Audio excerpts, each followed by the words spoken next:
Hey, you're wide receiver Khalil Shakir, right? I sure am, kid. Here, go long. Whoa! You're pretty good at football, man. And you guys are pretty good at pizza. Oh, sick. Dude.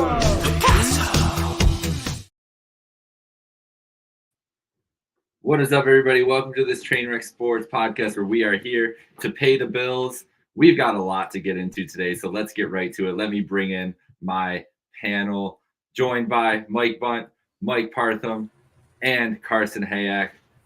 Boys, the Bills beat the Jets last night on Monday Night Football, and we thought we were going to have a nice celebration. Not even a celebration, I think, but more of an exhale on the Bills' 3-game road stretch. And then this afternoon, they decided to make a splash in the wide receiver department and trade for former All-Pro AMARI Cooper.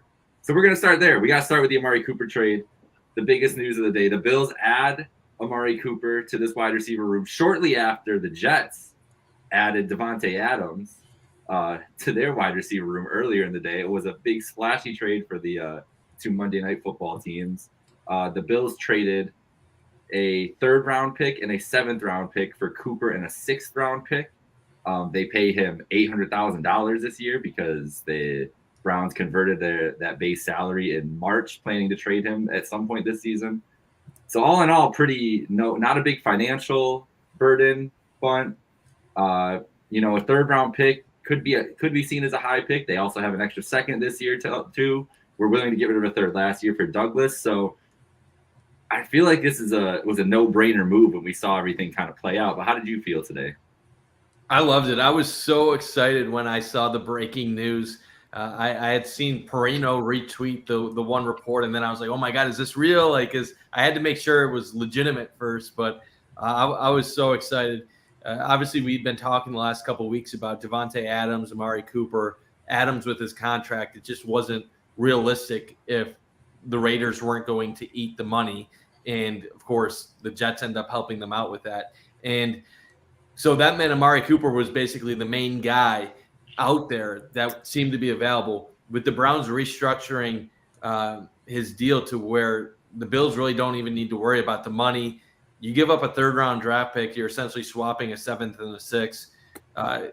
Is it a decent amount for a rental? Yeah, but it's 100% worth it.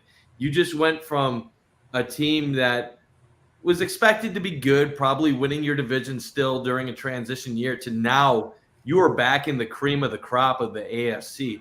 You are up there with Houston, Baltimore, and Kansas City. And come playoff time, you feel like you have enough guys on your offense to potentially make a run and contend for a Super Bowl. Cooper's older. You're not financially obligated to him beyond this season. So you have the flexibility to move on from him if it doesn't pan out or doesn't work out, which is nice because you have the ability to kind of go whatever direction you want in the offseason. But short term, this kind of salvages this season because even if Cooper isn't a high-end number one, he will open things up for this passing game, which was desperately needed after the past few weeks. Yeah, I would agree with that. During the course of this Jets game, LaShawn McCoy actually tweeted out the following quote, "Seriously, get Josh some help. Like, what are we watching here?" Because even though we were triumphant in this Jets game we're about to talk about, the Jets ended up with 2 receivers over 100 yards. The Bills had 2 just over 50 yards. So I think Rodgers had close to 300 yards passing, and Josh Allen was 215. Josh Allen was efficient, and we'll talk about his game later. But at the end of the day, Khalil Shakir just got back in the lineup. He had only, I think, 2 catches in this game. I think they were trying to ease him back into it, trying to not aggravate his injury. But absolutely, this is besides drafting a receiver, this is the move that we've been asking about for all offseason during the free agency period, during the draft. And I think maybe people were expecting this to take a little longer, but right after the Davante Adams trade, the Bills fire back with AMARI Cooper. I mean, it's almost like they were waiting for the Davante Adams shoe to drop before they pulled the trigger on AMARI Cooper. Would anybody agree with that? Yes. I wonder if that was, sorry to jump in, Carson. I wonder if that was exactly what they were waiting for to see what the compensation would be and what that kind of how comparable it would have to be. because once you saw it was a third conditional to a second, you're like, okay, Cooper's not worth a conditional second, but he is worth a third and will take that extra 6th-round pick. So I think, Mike, you're dead on that timing was 100% symbiotic between the two trades. 100%. I agree. And I have some stats on Cooper afterward. Yeah, I mean, they definitely looked at the Devontae trade and then, made any certain adjustments after that. I really like this trade for Buffalo. There's such a domino effect, from the defense, how defenses are going to play this Bills offense now, to guys on this team. It makes the job easier by, tenfold for Khalil Shakir, Keon Coleman, even the tight ends, Knox, Kincaid. These guys are going to not have the top tier talent from other defenses playing them either in man-to-man, and now defenses have to rely on the fact that they can't just come up and jam you the whole game. Buffalo's now got a guy in Cooper who can win off the line. He could stretch you down the field a little bit, even though he's a little bit past his prime. He can still vertically stretch you, and this is a guy that you really have to be careful for, which should free up, you'd have to think, Keon Coleman a lot more, Khalil Shakir. So this is, a huge move from Brandon Beane. And Bunt, you talked about it. Why not Buffalo at this point?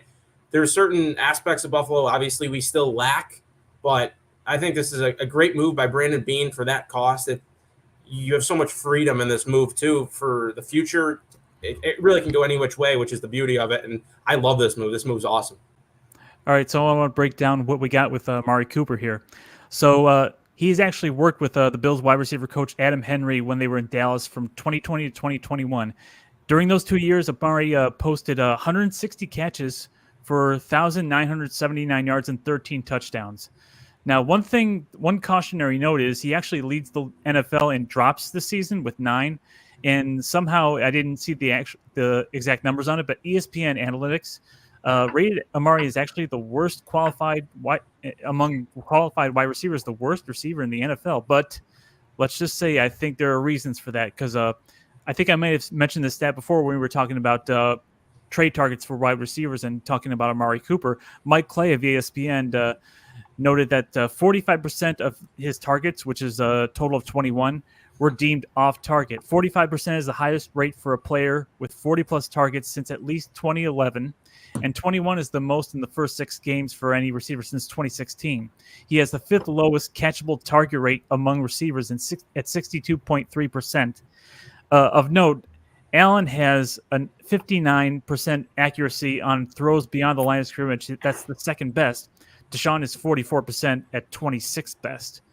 Also, I'm hearing unconfirmed, not verifiable, but a Twitter report supposedly alleges that they heard from multiple sources that Amari Cooper doesn't exactly like Deshaun Watson. In fact, he hates him. So, probably for both on the field and off the field reasons, which are understandable. Amari's been averaging 17.4 yards per catch last season, and this season 10.4 with Wilson full-time in the lineup. So yards per pass was noting that he's not a burner, but he's a good route runner, and contesting catches will not be a problem with him. As far as a guy who's going to get separation, Next Gen Stats says Amari averages about 2.7 yards of separation. That's his highest since 2018. There's an average separation score. He's ranked 13th out of 107 qualifiers.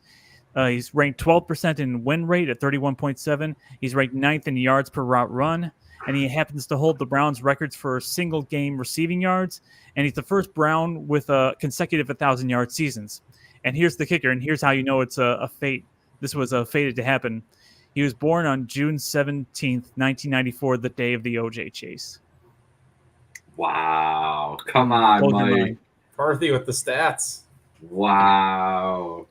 Maybe this is the sign that the curse might be lifted right here. Amari Cooper on the team. We get the fresh slate.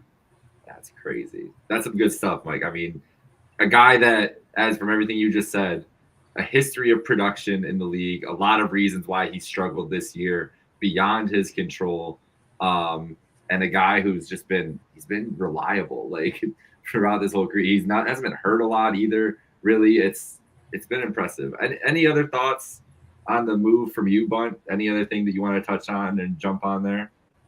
Yeah, I just think it was a no doubter for this team. You look at the offense through 6 weeks. What have they been missing? The ability to stretch the field. And yes, Amari Cooper isn't going to beat people with his breakaway speed, but he's a good route runner. He can make contested catches, and he's going to free things up to make life a little bit easier for the other weapons on this team, as Carson said earlier. This is just as much about the other players in this lineup as it is for Amari Cooper.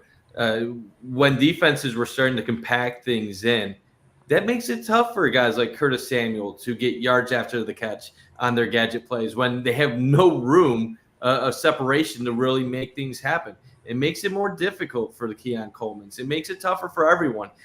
So now that you have a legit threat, it'll just make everybody's job that much easier to generate stuff. And some of those concepts that fans have been criticizing through 6 weeks, you might see them have a little bit more success with them going forward. And a lot of people, their first instinct is always to blame coaching when things go wrong. And the fact of it is, a lot of it isn't coaching. It's you need the right personnel to execute. And having a guy like Amari Cooper will make life easier for everybody on this offense, even from the fact of now you have a guy that you have to take seriously down the field, which maybe will even take pressure off the offensive line because teams might not be able to send as many people because they know there's someone that can win one-on-one matchups. So I'm excited about what this means for the Bills offense. As dire as things have felt at times for them this year, they still are performing at a top 5-6 level. And the run game has been magnificent, even though they can't really generate much of a passing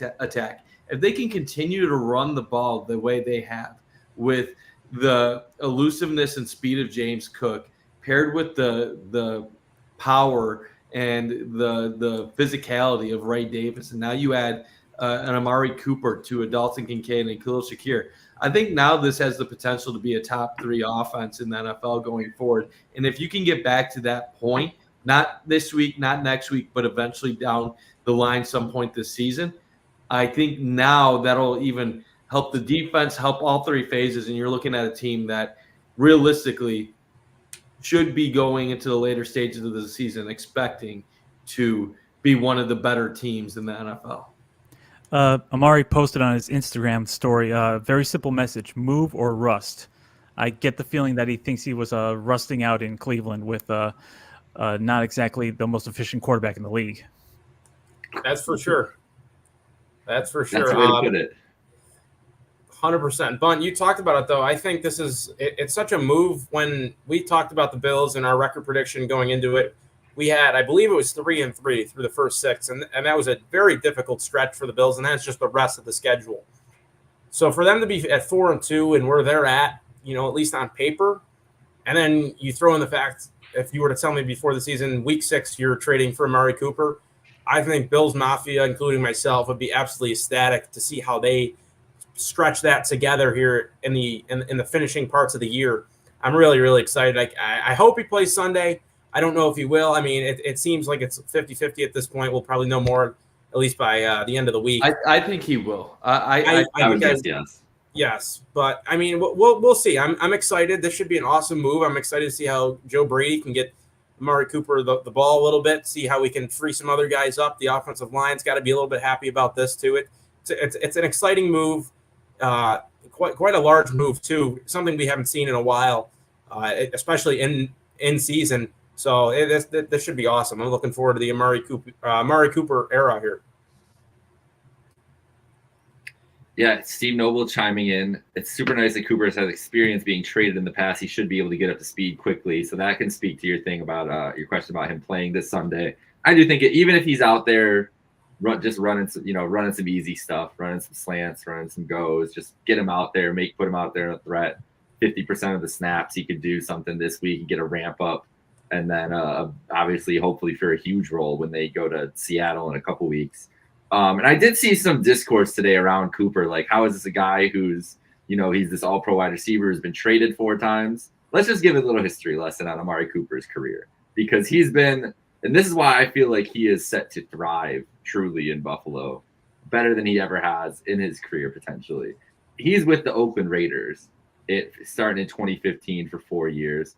Puts up 3,000-yard seasons, they basically don't want to pay him, and John Gruden starts getting rid of everybody, gets rid of Khalil Mack that offseason, heading into the 2018 season, and then they unload Amari Cooper 6 weeks into the season in 2018 to Dallas. Remember how big of a deal that was in 2018 when Cooper got dealt? It's like, oh shit, the Raiders are just clearing house. No one wants to play with Gruden. It was all sorts of chaos. Cooper goes to Dallas, is productive again. Basically, it comes down to the fact that they're going to have to pay CeeDee Lamb and not Amari Cooper. They don't want to pay both receivers. So they offload Cooper before they have to pay him an extension, knowing that the Lamb money is going to be too big. Sent him to Cleveland. He's productive in Cleveland. Even last year, it looked dire a little bit too. And then, he connects with Joe Flacco finally. And he, as Mike mentioned earlier, as Partha mentioned, had the biggest game in Browns history, I think. It was late in that season against was it against the Texans? I think it was. Yep. Lit up the Texans. Yep. And then 300 yards that game if they kept going deep. He had 30 or something like that. And then, as we talked about this year, he's playing with a quarterback who is legitimately has the potential to put up one of the worst seasons we've ever seen from a starting quarterback in the NFL. And those three owners of those teams, Mark Davis, Jerry Jones, Jimmy Haslam, not the three guys that you hear as the best owners in the league all the time. All that being said, seems like this is the best situation Amari Cooper's seen himself in with Josh Allen, with the stability of this offense, the stability of the coaching and the front office here. And even at 30 years old, even at his advanced age, maybe that little bit of just reassuredness in the organization's direction and kind of how they're planning to use him could be as big of a deal as being able to play with a quarterback like as talented as Josh Allen too. 100%. And he knows that now he's going to a team that has aspirations of being great. The Browns, you could tell early in the season that they weren't going anywhere. And that has to wear you out as a receiver, knowing that your quarterback is absolutely awful. Deshaun Watson, as you said, Jake, is having one of the worst seasons according to the metrics in the last 25 plus years. He rates near the bottom of almost every metric, advanced metric that's out there.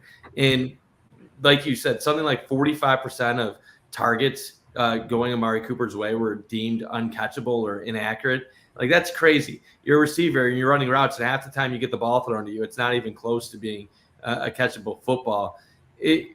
What we saw Amari Cooper 2 years ago was that, or at least, last year, was a guy that put up good metrics, good numbers, and looked like he was still one of the better receivers in this league. He didn't suddenly lose that overnight. He still has that ability. He just needs the quarterback and offensive players around him to unlock that in him. So I am excited about it. I think it's going to work out as long as people have fair expectations. I don't expect him to come in and suddenly look like what Stephon Diggs did for 4 years in Buffalo.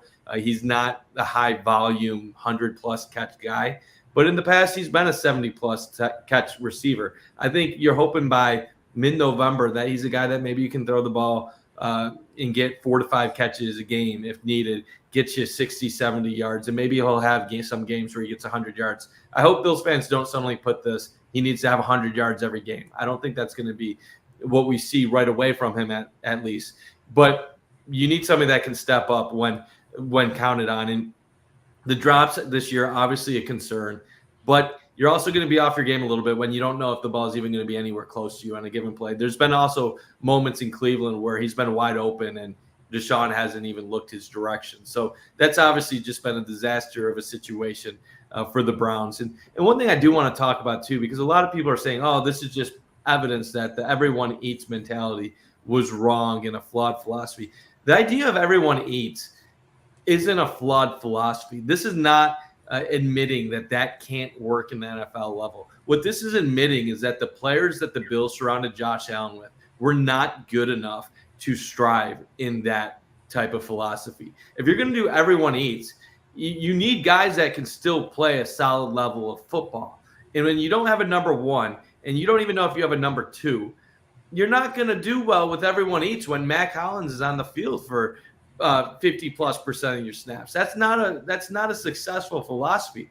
Having Amari Cooper, you're going to see Dalton Kincaid now suddenly look a lot better because why? There's going to be stress taken away from him and focus on Amari Cooper. You're going to see Khalil Shakir ball out more. And I don't want to go too deep into this, I don't think a good amount of the fan base realizes the whole everyone eats philosophy. It wasn't a dig at Stephon Diggs. It wasn't this is the way we got to do it going forward. It was simply the Bills had very little receiver talent, and they didn't have the salary cap to make a significant move to improve their group of guys. So the only way they really could go forward is by saying everyone eats, because they literally had no options. It's why they didn't go for Brandon Ayuk. It's why they didn't go for Devontae Adams just now. The Bills are extremely fortunate that a guy like Amari Cooper was on the market and that the Browns restructured his deal to make him a tradable asset so they could maximize what they could get value-wise in return. Because otherwise, this deal doesn't happen. And we'd be going forward talking about what are the Bills going to do. The Bills lucked into this very much so. And fortunately for them, they already had the second round pick. They still have a first round pick next year. Giving up a third and making a swap for a sixth, trading your seventh, it's really not that much to give up in this situation. So the Bills kind of fell into a good situation. If you would have told people you'd lose Stephon Diggs, but you get Amari Cooper and you have the high-level production but minus the headache, I think most Bills fans would take that during the offseason. So this is a great overall situation for them. Yeah, go ahead, Carson. I was just gonna say, like, I'm thrilled by the fact that we were here last week, the last few weeks, talking about, are the Bills going to give up first and then maybe something else so the Raiders can retain cap on Devontae Adams? A guy like Cooper, I don't think he's Adams' caliber. He's up there, but I still think that's a phenomenal value trade for the Bills, giving up that third. And then even then you get a late pick in return. You give the seventh up. I'd way rather have that coming into next year's or this year's draft, where you have the first, you have the 2 seconds still. Those are still going to be 3 premier players if you draft right. So I'd way rather have that trade than giving up a first round pick, a second, or something like that for a guy who costs more, who is just as, I believe he's a year older than Amari. So the Jets can have that. They have the Jets win that trade too. I mean, I like the Jets trade for that. I think it'll fit well what they're trying to do, but it could be too little too late. But I at the end of the day, it's a great trade for the Bills, and the domino effect just keeps going on for all the skill positions, and I'm loving it. Carson's always just got to sneak in some praise for the Jets into the podcast. He's just like, I love the deal for the Jets, though. They definitely won the trade. I'm just playing, buddy. Anything else on this? On the Cooper trade? I think it changed the outlook for the season for all of us, though. Like just seeing that room, as you kind of were touching on, but the room just looks so much nicer as a whole now, with Cooper slotting in. It'll be the one. It won't be a dominant one, like you said, and Diggs, not going to be Diggs commanding targets, but he's the most talented guy, and everybody kind of fits into their roles a lot better now with adding a guy like him. Yeah, 100%. And the best thing about all of this, what happened yesterday, getting the win against the Jets, and now getting Amari Cooper this afternoon, is Bills Mafia has done a 180 in the last 24 hours. They go from being scared of being tied in the division and trailing by a tiebreaker to the Jets to now feeling like, okay, we should essentially lock up this division and we have a chance to now put together a special year. You look at the next 4 games, the opponents, and how the schedule lines up. It's all there for the Bills to put together an 11-12 win season right now. And if you would have told people that before the season, they would have laughed at you. So this is turning out to be the best case scenario for the Bills. And it's kind of funny. Mike Shope had a stat that he shared on Twitter earlier today about when the Bills have lost basically back-to-back games, I think, several times over the last 4 years. And historically, they just don't lose after they have those 2-game losing streaks. So you see the Bills survive a game against the Jets, the upcoming schedule. It really is all there for this to be a special season now. It's all there. Let's get into the Jets game a little bit then, as we had a football game that happened last night. We thought would be the main part of this. The Bills win 23-20. I'll start with you, Partham. What was your thoughts? I gave some thoughts last night, immediate after the game on the podcast. So I'm excited to hear what you guys thought of the 23-20. Go anywhere, wherever you want to start with this, whether it's be the defense, whether it be Josh Allen, Ray Davis, the referees. If you want to get a little ranted, whatever you want to go with, the floor is yours, Parthy. How did you feel about the game last night? Well, we'll save the officiating for last, shall we say. This was a game that I don't think we can glean a whole lot from. Certain standout players, Josh Allen was playing efficiently. On third downs, he made 6 of 8 throws. He had 2 touchdowns and 2 rushing first downs just on third downs alone. He was entering this game with 18 turnovers versus the Jets since 2018. That's the most against a single team for any player in the league. And he was entering this game this season with 0 interceptions, and he left with 0 interceptions. So he continues that little streak here. You had Terrell Bernard and Teron Johnson making clutch plays. Teron with a game-clinching interception. Taylor Rapp was all over the place, passing defenses here and there, knocked out the pass that cost the Jets a touchdown. He tracked down Breece Hall. He was basically the one guy to beat, and he tracked down Breece Hall with a touchdown saving, I should say, tackle, only resulting in a field goal. So the defense, they allowed 10 points to start the game, and then they allowed 10 points the rest of the game, including that Hail Mary, of course, which we can probably get into a little bit in a second. But yeah, like you were saying in our breakdown, Jake, it was bend but don't break, and I think more and more people are starting to realize that this is Sean McDermott's MO for his kind of defense. You let the offense come at you for the first drive or two with their 15 scripted plays or however many it is, and then you just tighten up and you know which plays you need to defend against. Ray Davis, I mean, my goodness, getting open while Allen is crazy scrambling all over the place, doing his normal thing, making that leaping catch for 42 yards. He ended the day with 97 yards rushing, 55 receiving, almost 150 total. So subbing in for Cook was no problem for Ray Davis. He had a bit of a breakout game on a national stage, and he had a pretty good story that the announcers talked about. So good on him. Just to praise Allen a little bit, because we always have these stats, first ever, best all time for Allen, to this point. Since the start of the 2022 season, Allen and Mahomes now are tied with 74 passing touchdowns and 32 interceptions. But Josh has 25 rushing touchdowns on top of that. Patrick only has 4. He has the most touchdowns over the first 7 years of a career in NFL history, and that's surpassed Mahomes now. The 5th player since 1933 with 10 total touchdowns and 0 interceptions through the first 6 games. And he has his 21st career game with at least 2 passing touchdowns and at least 1 rushing touchdown. That trails only Cam Newton with 22 all time. So Josh Allen's continuing to make history. Josh Allen's continuing to be efficient. You're getting heroes of the game here with Ray Davis and we're getting all sorts of defenders back. That's, I think, the other half of this optimistic turn for Bills Mafia and their perspective, because we've gotten Terrell Bernard back. We've gotten Taron Johnson back. I believe McDermott says that he is hopeful that Ed Oliver and running back James Cook are going to be ready to go versus the Titans. Not that we'll necessarily need it against how the Titans were looking, but I think we're getting all the reinforcements back. It's like the Avengers portals are opening up and all the guys are coming back, with the exception of Matt Milano. I think he's going to be well rested once he comes back in December, and he should be back up to speed by January once we start to make a run.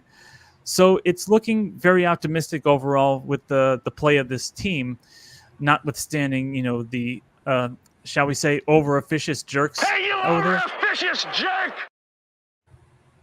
So if we can not have a laundry of yellow on every game, and let's get into that separately in a second. I think this team with Amari Cooper now locked and loaded is good to go. But what were your takeaways from the game? Yeah, I have a few. Like you said, this was an insanely horrible ref game, so that kind of made things sloppy and made it really difficult to have a lot of great takeaways. I think number one, and this was going to be my takeaway before the Amari Cooper trade, it's that the Bills are clearly a run-first team right now, and that is the identity of their offense. It's funny to say that with Josh Allen, but the Jets are a good defense, and the Bills just pounded the rock at them.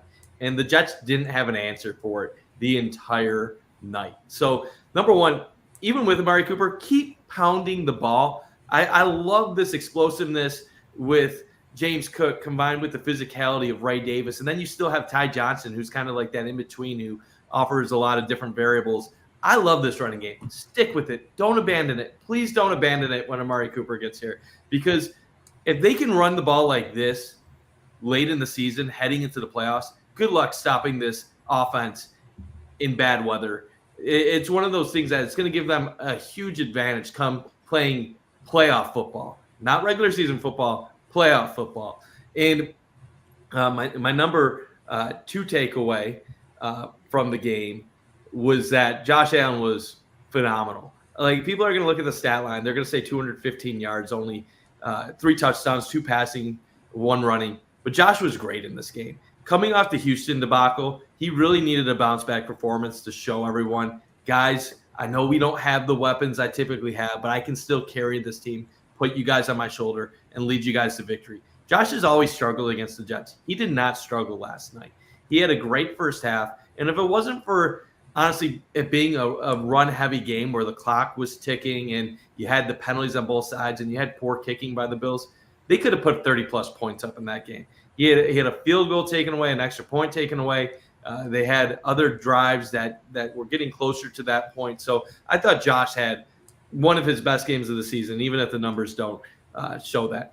Number 3 point, I will say I agree with you about Taylor Rapp. He was fantastic. Those pass breakups weren't just pass breakups. Those were bone crushers, but clean bone crushers, which is a nice sign for Taylor Rapp. We haven't really seen the clean variety of hits, but what I will say on the opposite side of the spectrum is that this defense is clearly a step beneath what it has been in recent years. This is not a top-tier defense. I don't want to use the word mid because that says they're average, but this is closer to being an average defense right now than a good defense. And if anything, what we're seeing, like you said, Partham, is that they're kind of the bend but don't break variety. They get taken advantage of during the scripted plays early on in the game, and it normally takes them a few possessions to really kind of see what their opponents are doing, and then they adjust and they calm down and they seem to do better as the game goes on. And that's a sign of how good their coaching is, because their coaching can see what the opponents are doing on offense and they figure out answers to that. So it's kind of funny how, like, we talk about, oh, the game management sucks and they're so bad in these situations. But at the same time, their game management and their ability to make adjustments on the fly is the reason why this defense gets by and is where they are overall, the 12th ranked DVOA defense in the league. And the last 2 things I will say, I don't know, Jake, do you want to have the Hail Mary as a separate topic? Maybe we'll just give initial thoughts, and then we can. Because I do want to talk about that at some point. Let's just say we'll launch into that later. Yeah. After you and Carson speak, I have some thoughts. I want to lead that off, okay. And then you guys react to me. And then other than that, I guess my last takeaway was just the worst officiated game I've ever seen on both sides of the ball. These refs were soft as hell. It was an embarrassment to the NFL to have that game on primetime. And normally, like, there's a game you can, like, say, oh, this play, that play, or this call, maybe it's questionable. Both roughing the passers, the one on Epineza was atrocious. The one on the Jets was atrocious. There were several calls. The pass interference on Benford didn't even look like he touched him on the replay. You know, the Spencer Brown personal foul, the spirit of the rule would say that is a penalty. But how often do you actually see that getting called in an NFL game? Like, your momentum is taking you to the ground. You just pancaked a guy, and you're going to call that in that situation? There were so many, like, bailout calls that they felt like, okay, this is a makeup call, but then we're making a makeup call for the makeup call, which then is leading to another makeup call, which then we're 2, 3, 5, 4, whatever number of makeup calls down the line, to where, like, we couldn't go more than like 2 plays without a penalty. So I thought that was an absolute embarrassment for the NFL. And the last thing I'll say about the officiating, and this wasn't even talked enough, the reversal from a fumble to an incomplete pass, that was egregious. And it's not egregious for the reason why people think it's egregious. First of all, it's ruled a fumble on the field. Okay, so the Jets have the ability. It's going to be reviewed in New York. Either way, the Jets don't even need to throw a flag.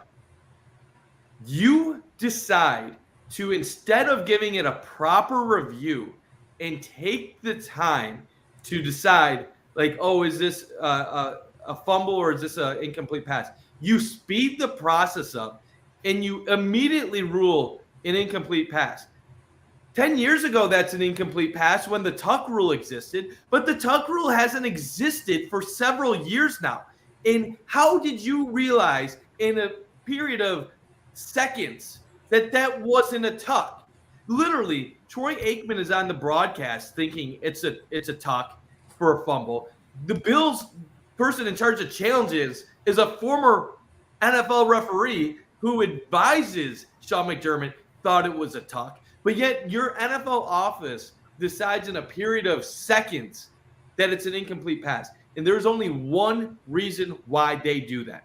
Because it's on prime time, it's in New York City, and they didn't want to have a game ended on a controversial call against the Jets. So they overturn it, and guess what? The Bills can't challenge it. But if you called it an incomplete pass on the field, the Bills would have the ability to challenge it, and then you're going to go in depth about it, and then it has the possibility to become a story. So they found basically that loophole to nip it in the bud and basically make it a non-story by basically putting every side in a situation where this can't be looked at. We already looked at it. That was bullshit. And, well, that's the only strong thing I'll talk about until the Hail Mary, but I'll let you guys take it over from here. Bunt, I mean, congrats. You just got a fine of $100 from the NFL after all that. I can't go to Bills training camp next year, I guess. You hit the nail on the head. The referee, UB legend, what was his name? Adrian Hill. Not a phenomenal outing from him. So 204 total penalty yards. That dude was pissing me off in the fourth quarter. Like, get away from me, get off my TV screen, let the game play. Some of the calls, though, ridiculous. AJ Epinesa call, worst roughing the passer call I've almost ever seen.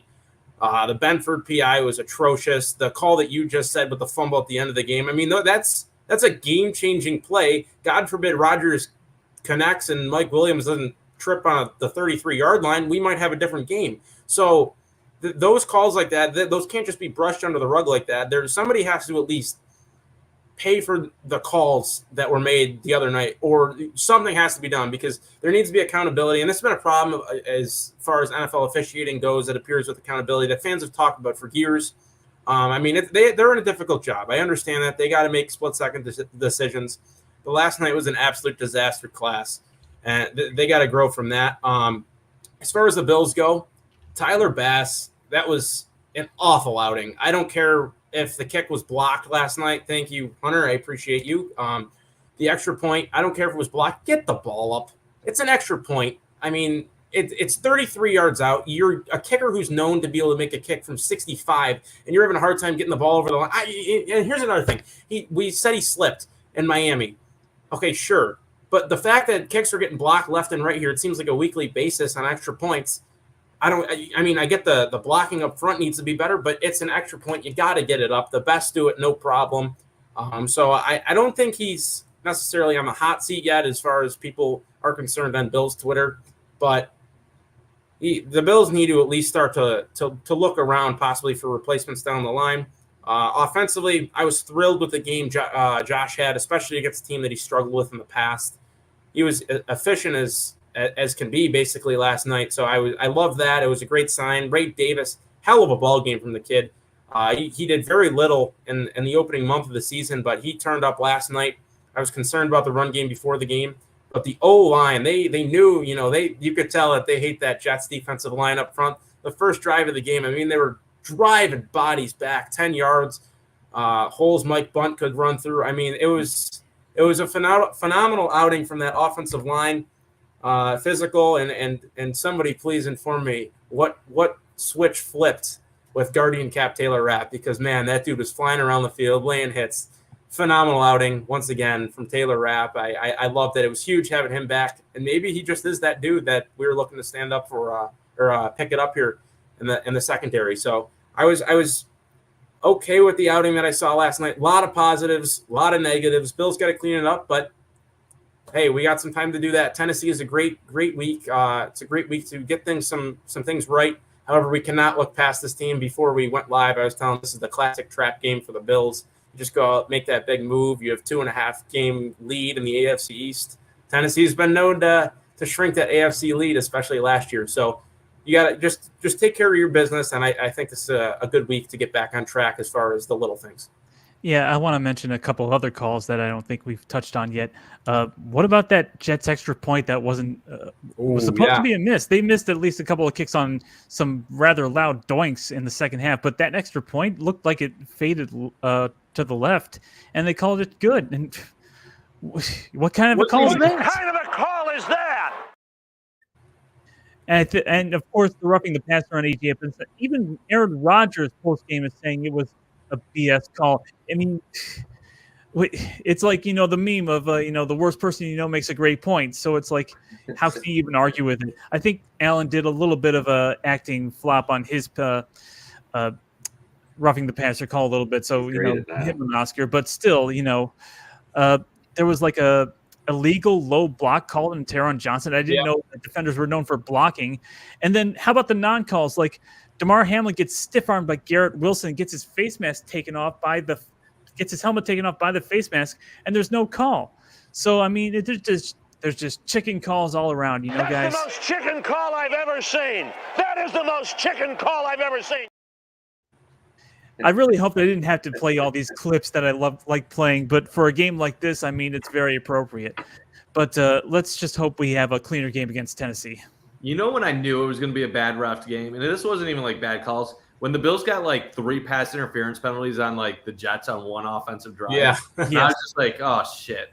Like I literally, once we got like the third one, I'm like, we're going to pay for this in the near future. And like, it's human nature. Like you feel like things should be even, but it's not always even. Sometimes some teams commit more penalties than other teams, and it's just the way it is. But refs feel like they have to even things out. And it just felt that entire game that it was just evening things every step of the way and just trying to like go out of their way to see things. Like that Beneza hit, like, yeah, you're not allowed to put your body weight, but that's a natural tackle. He's coming from the top. Like, what's he supposed to do? And like intent should matter in these things.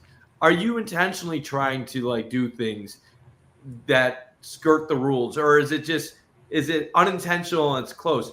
Even the personal foul on Deion Dawkins in the scrap, like you're telling me nobody else did anything in between the fourth quarter and that scrap right there? Yeah, right. You're telling me just Deion Dawkins was the only one that did anything? Now, I will say the Bills need to be more disciplined. Like they have had discipline issues in these important moments in the past, but yeah, that was just a poor game all around. I thought it was an embarrassment for the league.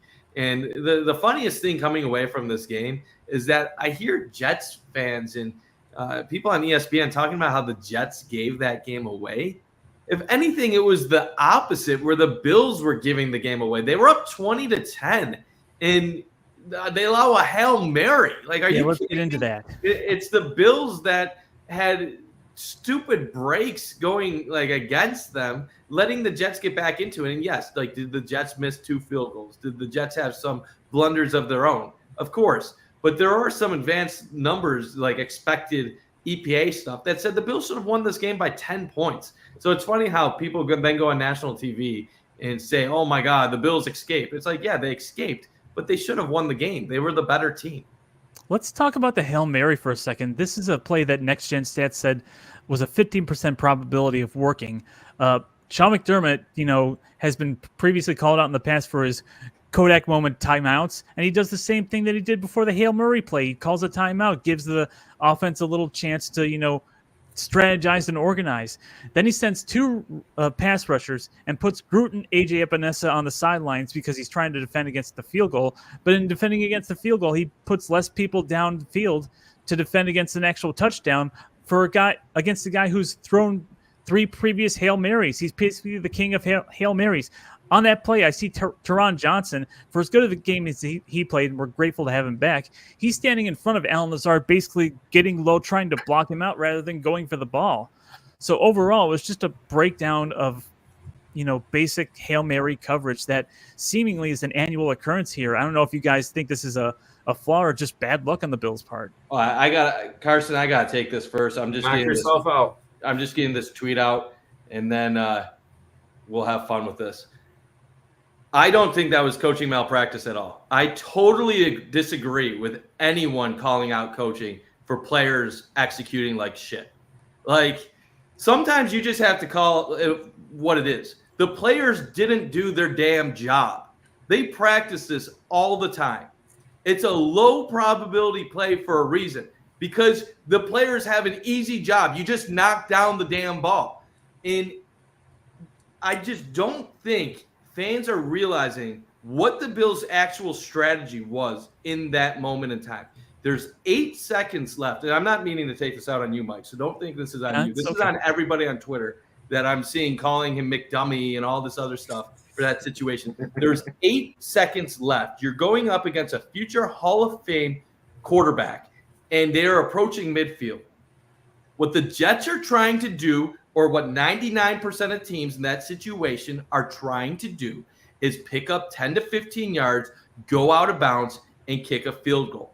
The Bills are covering the sidelines to basically dictate to the Jets offense, we are taking that away. We are not going to let you get 10, 15 yards out of bounds, stop the clock, and be able to kick a field goal. We are going to force you to throw the ball down the field and let it be the last play of the half, and then we'll go into halftime with a 20-10 lead because you have a low percentage throw into quadruple coverage. And it worked. Aaron Rodgers rolled out. He couldn't go to the sidelines. They forced the long throw like they wanted to, which is what coaching is all setting up to do with that play. And then the players in the end zone who have one job, not to let a guy make a catch in triple coverage, can't swat the ball down. How is that coaching? That is not coaching. The coaches did what they were supposed to do. The players didn't knock the ball down. But isn't part of that coaching as well? But this is so stupid. We cannot just judge it based on the result. The coaches coach that up perfectly. Who cares how many linemen are there, whether it's 2 or 4? Do you know why they don't? This is not at you, Mike. This is at every Bills fan that is calling out Sean McDermott because some fluke play happened. Do you know what happens when you send 4 guys instead of 2? You just have 2 less people back there to defend it, which means they have a higher probability because if you have 4 guys and they have 5 linemen, what are the odds you're getting pressure on Aaron Rodgers there anyway? Probably not much. And you know what? Aaron Rodgers is throwing Hail Marys in those situations. Okay, so you send 4 instead of 2. You get basically probably the same result. Let's talk about blitzing Aaron Rodgers then.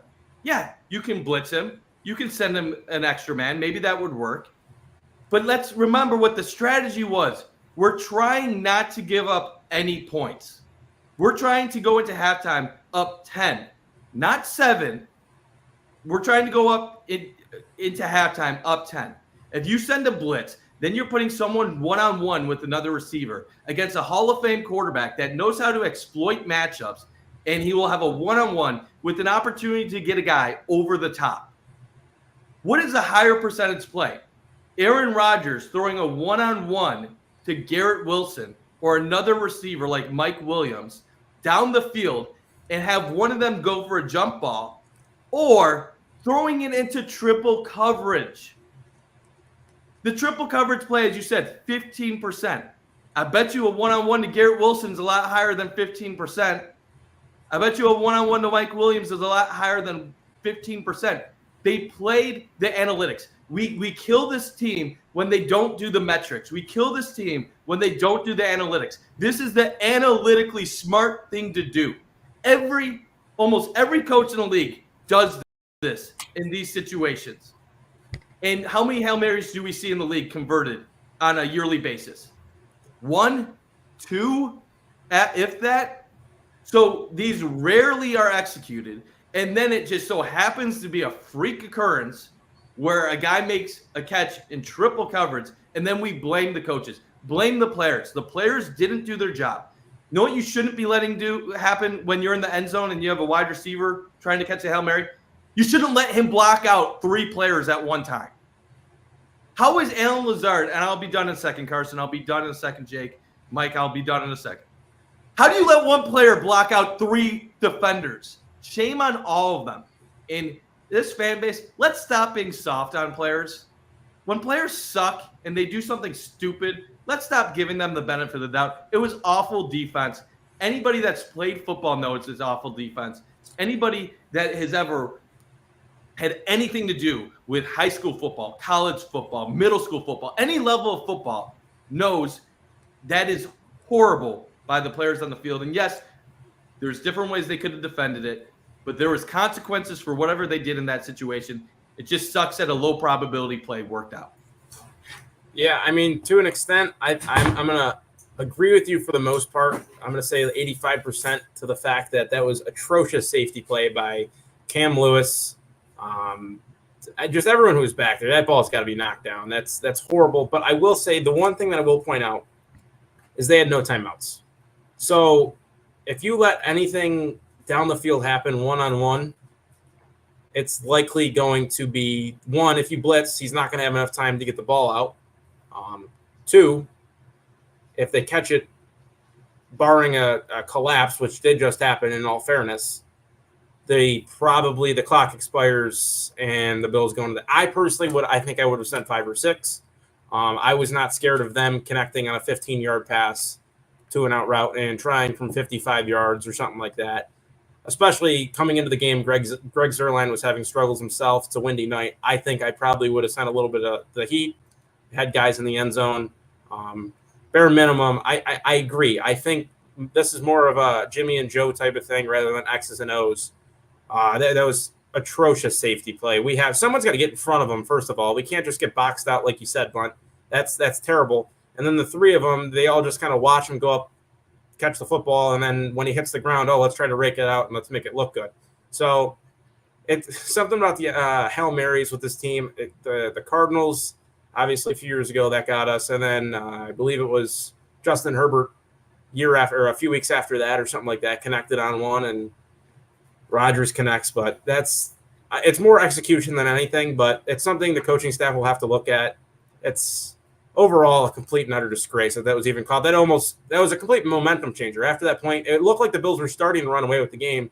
And then after that, all of a sudden the Jets start putting some good, pieces of work together on drives offensively, defensively. They figured a few things out.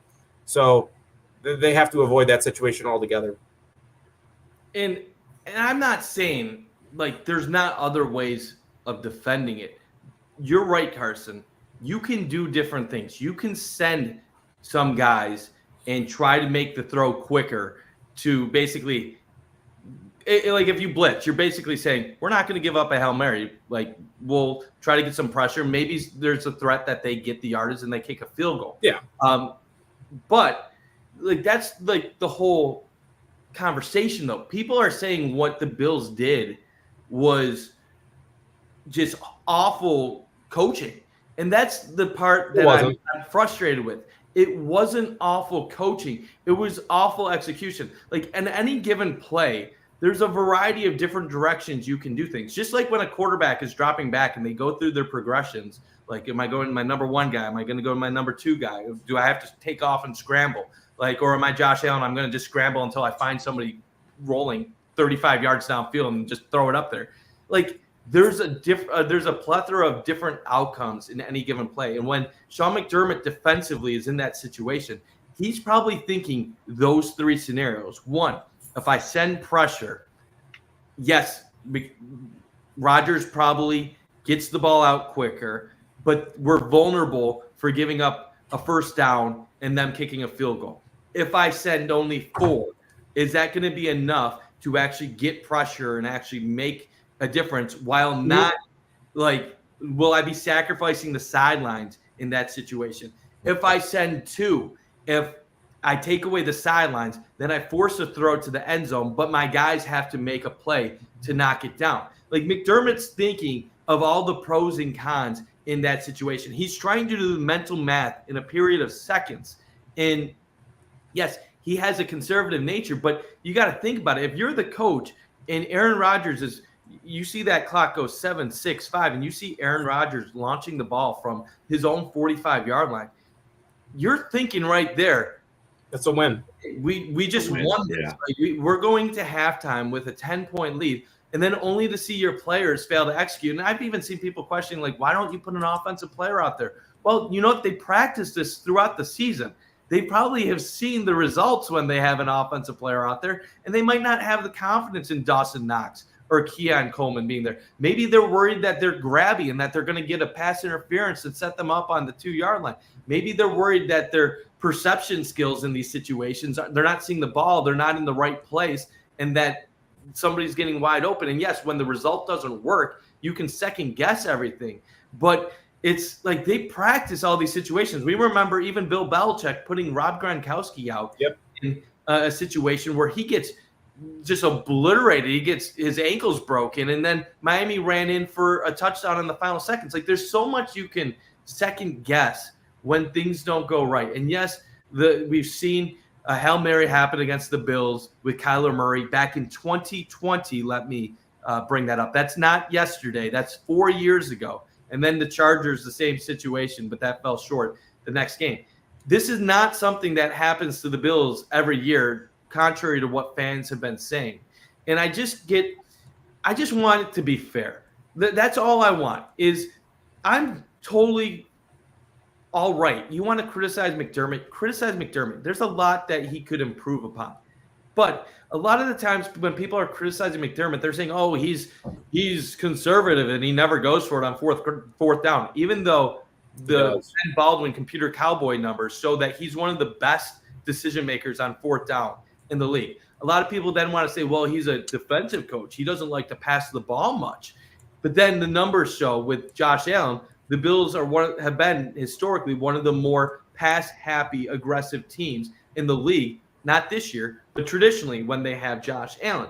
So the things that fans often criticize McDermott don't line up often with reality. If you want to say his clock management at times is poor, that he makes some decisions that are bad and that there's things that need to be questioned, all for you. But I'll even tell you one thing about 13 seconds. I was once told by a person inside the Bills locker room that McDermott had communicated a squib kick and that wasn't ever given to Bass, and Bass kicks it off. They squib kick it. The Chiefs don't get 2 plays off, and they win that game.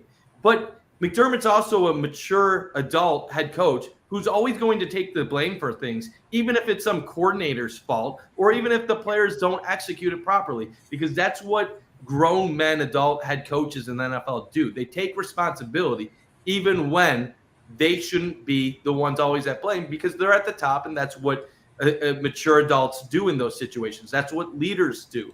And I guess I just get frustrated because we're talking about a team with the second best record in the NFL over the last 100 games. They do far more good than bad for this organization. And yet, because we haven't won a Super Bowl, which I admit is very frustrating, we focus on these hyper sensationalized moments, and we act like these little things end up showing that Sean McDermott's an awful head coach. Well, you want to know something? Andy Reid didn't win a Super Bowl until his 21st year as a head coach, and he was known as the biggest loser in football as far as great coaches until he finally won one. Like, I'm not here to argue if Sean McDermott's going to win a Super Bowl in Buffalo. I'm not here to argue if he's the right guy to lead this team or not. But if fans don't see the logic to what they were doing on defense at that end of half situation, then you just don't want to know football. Like, that's my blunt analysis to it, because it is really simple to explain it. And guys like Cover One, guys like Yards Per Pass, they'll go at McDermott if they think that he's doing something wrong. And both of them were point blank. Players got to make the play. Yards Per Pass was like, personally, I would send more guys. I would send some pressure. But at the end of the day, that's just a different strategy. And the strategy wasn't the reason why the play didn't work out. It was player execution on the field. I just wish, last thing, I just wish we as a fan base weren't so afraid of just calling out players when they don't do their jobs. Like, it's okay. It is okay. You're not gonna. They might see your tweets, but you shouldn't care if they see your tweets. They're not gonna probably see your tweets. They're not gonna be mad at you if you see them out at an outing and if you criticize them. It's not They like don't that. care about our opinions It doesn't anyway, matter. Jake. It doesn't matter. Exactly. That's my point. The simplest fact is if you have a numbers advantage in a Hail Mary situation, you should be able to win that situation, whether it be somehow you have more receivers down there. But if you have more, if there are 6 guys, I think, in the end zone, I think there were 4 receivers down there. It's a play that, like you guys have said, it's a play that's got to be made. Simple as that. Keon Coleman would have been a great guy to have down there, at least for the size and everything else. But Allen Lazard is not like, Allen Lazard ain't like Calvin Johnson. It's not like he's like the most imposing physical. Jake, you know why it would have been great to have Keon Coleman out there? He would have dropped it, or he would have batted. Yeah, because the ball would have hit the ground no matter what. Keon had some Gabe Davis moments last night, unfortunately. So we're not we'll worry about Keon later on. Keon now, the big winners of the day. Amari Cooper, as we mentioned earlier, getting out of another toxic situation. But Keon Coleman, ultimately, the development of him is a huge winner of today because now he can kind of just take a seat back and develop properly and not be such a prominent role. Because he's had some moments where you're like, man, you just gotta make that catch. There's one on the sideline near the end zone yesterday, coming back to one of them. But yeah, great conversation there, guys. It is just a difference in strategy. But if it's a Hail Mary, like every coach, as you said, but every coach, you learn it in Pee Wee football what to do in defending a Hail Mary if it gets thrown down there. So if you can't get that done, I don't know what we're doing here. But hey, I also believe that to last note on this Jets game, unless you guys have anything else, everything you guys were saying about how the game was going was how I felt about it the whole time. I think the Bills should have won that game by 2 touchdowns. It wasn't the Jets getting, that could have had that game get away from them. The Bills on the field were a much better team. Maybe the stats don't bear it out. As we talked about the bend but don't break nature of this game, it's baffling, honestly. If you were to just look at the box score of this game, you'd be like, man, Rodgers had almost 300 yards. Breece Hall had 100 yards rushing. They had 200-yard receivers. And they only scored 20 points and lost the game. And that's a credit to the coaching and the way the Bills defense showed up in the moments that it needed to. Obviously, the turnover at the end, Johnson with the big play there. They showed out when they needed to. Obviously, the explosives are a huge issue, something that they're going to need to settle into this year. But I overall really encouraged. Think they could have ran away with that game if they wanted to last night. And you, Carson, last thing you mentioned something about Guardian Cap Taylor Rapp. I think that's why he feels unstoppable. I think the Guardian Cap's just you can't get concussed in those things. Apparently, he's just like, fuck it, bro. I'll just be out here flying around. So it was an encouraging game all around. Titans this week. We'll end quickly here. We're not deep into we couldn't plan for the Titans today. We were planning for Amari Cooper. Bigger things probably, hopefully. So let's start with Carson and go around the horn. What is your Titans game prediction? I mean, hey, the Titans, we're a better team than they are, but we cannot forget that the Titans, there's a world where they start this season 2-0. They could be rocking a 3-3 record right now or something like that. I think they're a little bit better than their record shows, but they got a great pass defense. However, their offense is a joke. 31st offense in the league, 31st passing offense, middle of the pack in the run.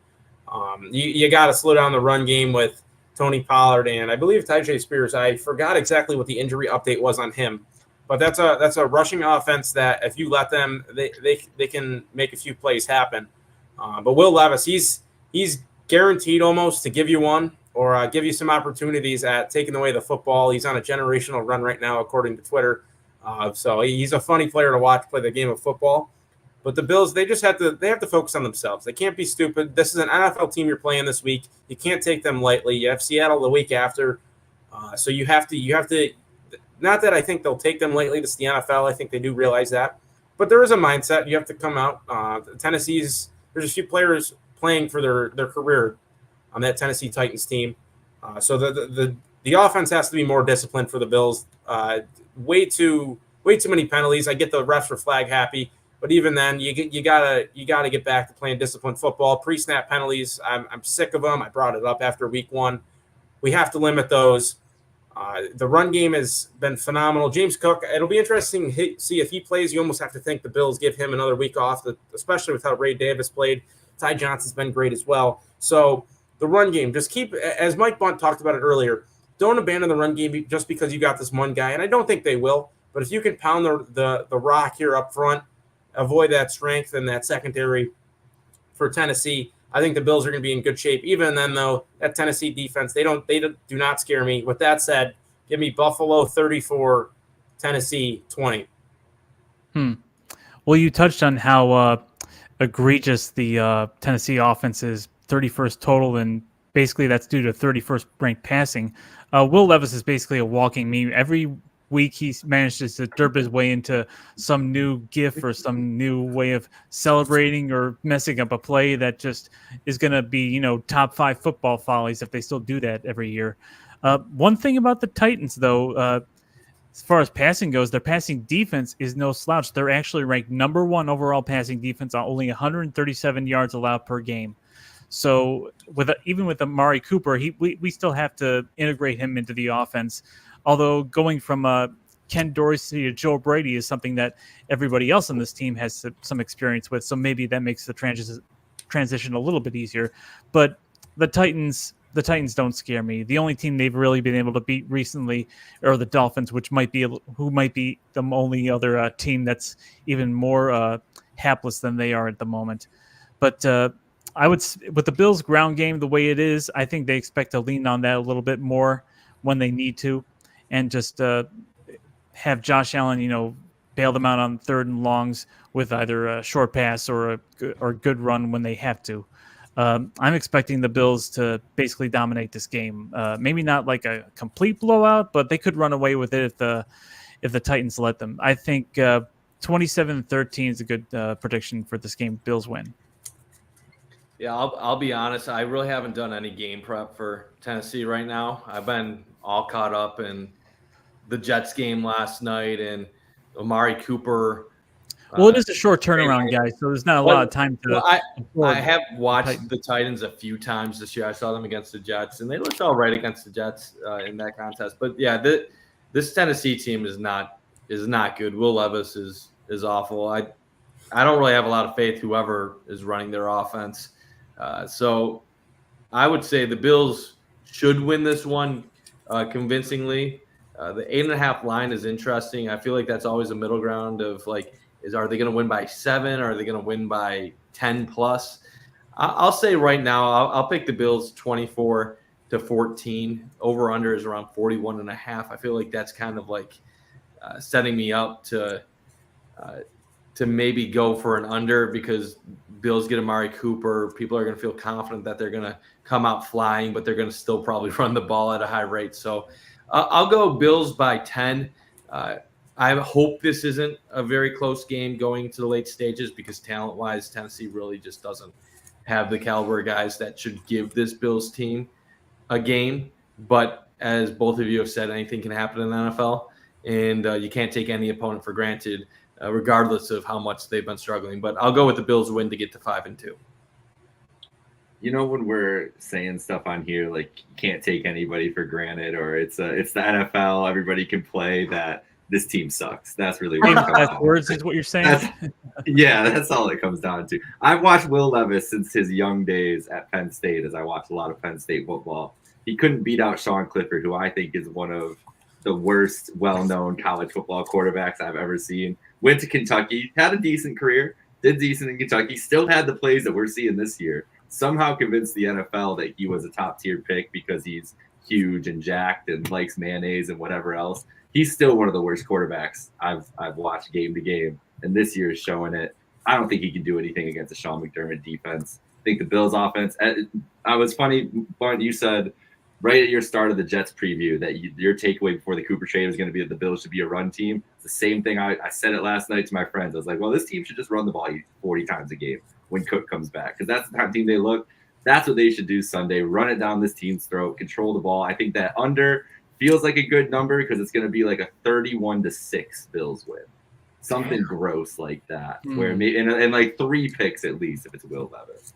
My brother, fellow Penn State fan, really mad about the Sean Clifford shot. I'm sorry. It is. I have to use the point of comparison to show how bad Levis is. It's funny you say that because when Sean Clifford was at Penn State, I was always like, everybody talks up this guy, but he sucks. Thank you. He doesn't actually suck, but like, come on, the guy like we've hyped up. Like when Drew Aller? He's the quarterback right now. I saw Ohio play at Penn State. I know Drew Aller has his faults at times, but like I saw like one drive of Drew Aller. I'm like, this guy's already gonna be better than Sean Clifford. like Sean Clifford was like a 5th-year senior. Aller was like a freshman. I'm like, yeah, I don't know. This guy looks more talented to me. It was 4 years of Sean Clifford too. That was the issue. Like, good. Like he was one of those guys too. I don't want to get off course, but Clifford was like one of those guys where like, he was going to put up good numbers. You knew Penn State was going to win, but like they were never going to be like actually relevant to like, they weren't going to win like going to playoff games. They were going to like settle for like, well, we're going to be like 11-2 and we're going to be happy. And this is going to be one of the best seasons in the last 15 years, but we're not going to actually win a national championship or anything. We're just going to play Ohio State and score 6 points when it matters. Exactly. You knew when he was getting into those games exactly the output that was coming. And that's one more thing I want to touch on very briefly. And Jake, you being the NBA guy, you can give some perspective on this. Sportico has this exclusive report today. Oh yeah. That, Vince Carter, Tracy McGrady, and Jose Altidore are in talks to buy a minority stake in the Buffalo Bills. These are all Toronto guys. Am I correct? Yes. Or former Toronto Raptors. Wait, Altidore was a U.S. Altidore is a soccer player, but yeah, McGrady and Carter both former Raptors. Altidore played for Toronto FC, U.S. men's national team. But not from Toronto though. No, that's like, correct. They played for the Raptors, but they're not like Toronto-based like athletes. Yeah, that's what I mean. Yeah, and so evidently the Bills, there's that talk. They put out a statement today so that we can't talk about whatever. People getting stakes, but evidently getting some cash infusion for that stadium. I like it. Brand new stadium opening up 2026. The Bills are hanging up their Super Bowl banner from winning the previous season, and on the field, Terry Pagula is introducing Vince Carter and Tracy McGrady and Josie Altidore, and he's like, guys, it's Kerry like Lombardi. It's your time. Like you're world champions. You're Super Bowl champions. Like, you know what? Vince Carter and Tracy McGrady, they couldn't win in the NBA when it mattered. So now it's their time to win a Super Bowl in a different sport. Or that could just be horrible karma, and maybe they'll carry that. Actually, it's fitting that they're with the Bills. If that's where I was going. I was like, it makes perfect sense that these guys are the ones. They were in attendance for, I believe, the Jaguars game. So now that little oddity is explained a little bit. Yeah, it makes a lot of sense. They weren't just there visiting them, welcoming them in. Do you know what this really is? It's kind of like the rich getting richer, but the NFL deciding who we're going to let be part of the club. Like now that the NFL teams are starting to do the private equity and minority ownership, it's basically like we have two choices. We can either give this to like private investment funds from like the Middle East or other random parts of the country of the world, or we can just have rich former athletes like that are cool and popular invest in these teams, and then just see their investment triple, quadruple into like enormous figures. And then one day Vince Carter and Tracy McGrady are like, can you believe we made like $500 million, like $300 million off the Buffalo Bills? And then he'd be like, yeah, we made more money off the Buffalo Bills than we made during our entire NBA careers. Like, that's what's going to happen. It's because like NFL is never going to drop in revenue. They're just going to keep getting bigger and bigger. So good for them. As long as the demand's there. Yeah, it's a great business deal. I love it. I hope that they're like a public face of the team out there. It's not like we see Terry out there. Used to see Kim a lot more. We don't for obvious reasons now. Send out Vince and Tracy everywhere. Could that be a legitimate reason why? Could that be a legitimate reason why they're selling a stake in the team so they can have like a public figurehead or something? I think I would think that's a good PR move. to be honest, to have a public figure out there, to have some celebrity ownership. We've seen it be successful in other places. Like Dwayne Wade is a part owner of the Utah Jazz, and they show it's like ultimately like a 1% or 2% stake, but he's out there on the sidelines.